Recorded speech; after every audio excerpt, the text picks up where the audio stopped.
তোমার রক্ত কুলাঙ্গার সন্দীপ ঘোষ ফাঁসি হওয়া চাই। সন্দীপ ঘোষের ফাঁসি চাই। সন্দীপ ঘোষের ফাঁসি চাই।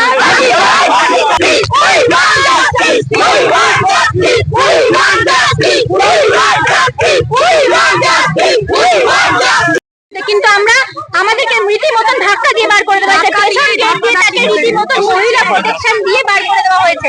আমাদের কোর্টরুমে আমরা জাস্টিস চাইছি, আমাদের এটা অধিকার, সেখানে পুলিশ প্রোটেকশন এভাবে আমাদেরকে ধাক্কা দিয়ে বার করে দিতে পারে না। মহিলা প্রোটেকশন রীতিমতন আমাদেরকে ধাক্কা দিয়ে টেনে হিঁচড়ে তাকে সন্দীপ ঘোষকে পেছনে গেটে বার করেছে। কিসের জন্য এত প্রোটেকশন? কিসের? যখন ঘটনাটা ঘটেছিল তখন সে কোথায় ছিল? এত পুলিশ প্রোটেকশন কোথায় ছিল? যখন আমাদের প্রমাণ লোপাট করা হয় তখন তিনি কোথায় ছিলেন? এত প্রোটেকশন কোথায় ছিল তখন? একটা ধর্ষককে বাঁচানোর জন্য এত কিসের স্পেশাল প্রিভিলেজ? কেন হচ্ছে? যখন সন্দীপ ঘোষকে ওখানে দাঁড় করিয়ে বার করার জন্য আমাদেরকে টেনে টেনে মহিলা প্রোটেকশন দিয়ে আমাদেরকে মেরে ধরে লিটারালি মনে হচ্ছে যে আমাদেরকে মেরে পাঠিয়ে দেবে, দেন ওনাকে বার করবে।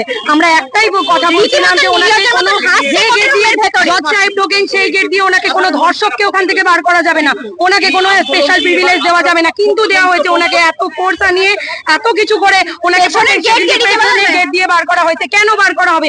কি লুকানোর চেষ্টা করা হচ্ছে? কি এমন আছে? কি আশা